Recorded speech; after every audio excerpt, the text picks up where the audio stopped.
ആവേശം നിറച്ച the white school ഇന്റർനാഷണലും highlight ഗ്രൂപ്പും സംയുക്തമായി സംഘടിപ്പിച്ച ഇന്റർനാഷണൽ മാരത്തൺ സമാപിച്ചു. രാജ്യത്തിന്റെ വിവിധ ഭാഗങ്ങളിൽ നിന്നായി 2000-ഓളം പേർ മാരത്തണിന്റെ ഭാഗമായി.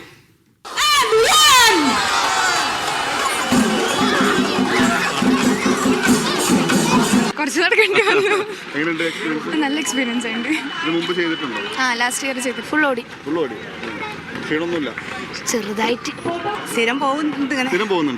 ചെറുതായിട്ട് ഇങ്ങനെ പോകും. നമ്മളെ ഏജിന് എത്തിയത് 54.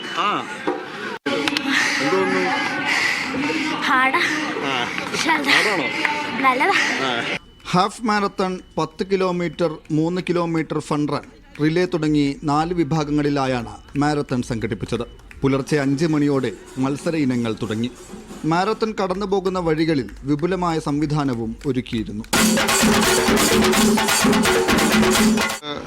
5 വർഷമായിട്ട് ഓർഗനൈസ് ചെയ്യുന്ന ഒരു റേസാണിത്. നമ്മൾ ആദ്യം ഒരു സോഷ്യൽ കോസ് എന്നുള്ള നിലയ്ക്ക് തുടങ്ങിയായിരുന്നു. പിന്നെ കോമ്പറ്റേറ്റീവ് റേസിലേക്ക് ചെയ്യാമെന്നുള്ള ഒരു ധാരണയോട് കൂടി സ്കൂളിൻ്റെ സൈഡിൽ നിന്ന്, നമ്മളുടെ ഹൈലൈറ്റ് ഗ്രൂപ്പിൻ്റെ സൈഡിൽ നിന്നും ഒരു ഇവൻറ്റ്, ഇങ്ങനെ ഒരു കോമ്പറ്റേറ്റീവ് ഇവൻറ്റ് കോഴിക്കോടിന് വേണ്ടിയിട്ട് ചെയ്യണം എന്നുള്ള ഒരു ആഗ്രഹത്തോടു കൂടെ ചെയ്തതാണ്. 2000-ഓളം റണ്ണേഴ്സാണ് ഇതിൽ പാർട്ടിസിപ്പേറ്റ് ചെയ്യുന്നത്. അപ്പോൾ നല്ല രീതിയിൽ ഇനിയും നല്ല റേസുകളെല്ലാം ചെയ്യണമെന്ന് വിചാരിക്കുന്നു. വിജയികൾക്കുള്ള സമ്മാനദാനവും Kozhikode Perumanna the white school ഇന്റർനാഷണലിലെ വേദിയിൽ നടന്നു. 25,000 രൂപ വരെയുള്ള ക്യാഷ് പ്രൈസ് അടക്കം ആകർഷകമായ സമ്മാനങ്ങളാണ് വിതരണം ചെയ്തത്.